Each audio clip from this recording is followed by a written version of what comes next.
இன்று பங்குனி 6ஆம் தேதி. தவக்கால சிந்தனைகள்.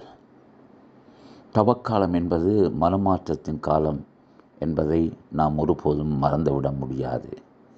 இறைவனுடைய வார்த்தையின் ஒளியிலே நாங்கள் அகயாத்திரை செய்து எம்மை திரும்பி பார்க்கின்ற ஒரு காலம் இது.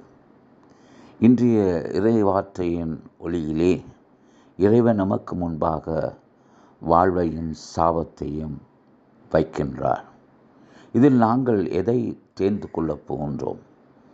நாங்கள் வாழ்வையா இல்லை சாபத்தையா தேர்ந்து கொள்ளப் போகின்றோம்? வாழ்வை நாங்கள் தேர்ந்து கொள்வதென்றால் இறைவனுடைய வார்த்தையின் வழியிலே அவருடைய கட்டளைப்படி வாழ்கின்ற பொழுது எமக்கு வாழ்வு கிடைக்கின்றது. அந்த வாழ்வின் விளைவாக அமைதி, சமாதானம், மகிழ்ச்சி, நிறைவு கிடைக்கின்றது.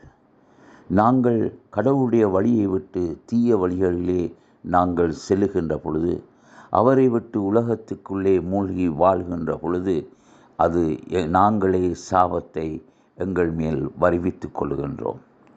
எங்கள் கண்களை நாங்களே குருடாக்கி கொள்கின்றோம்.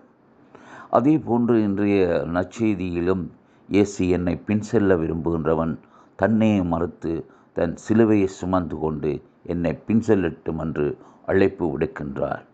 நாங்கள் எங்களை இழக்க வேண்டும், எங்களை வெறுமையாக்க வேண்டும், என் உயிரை கூட இயேசுவுக்காக கொடுக்க வேண்டும். அப்பொழுதுதான் இயேசுவின் உண்மை சாட்சிகளாக சிலுவையின் வழியில் நாங்கள் பயணிக்க முடியும். இந்த தவக்காலத்தின் உச்சம் சிலுவையிலே இயேசு எமக்காக விடுதலையும் மீட்பையும் கொணர்ந்தது. எனவே சிலுவை நமது வாழ்வின் சின்னம், வெற்றியின் சின்னம். சிலுவையிலால் அன்றி எமக்கு மீட்பில்லை என்பதை நாங்கள் உணர்ந்து இயேசுவின் சிலுவையில் வழியில் எங்களை மறுத்து எங்களை வெறுமையாக்கி அவரோடு சேர்ந்து நாங்கள் வாழ்வை கண்டு கொள்வோம். ஆமேன்.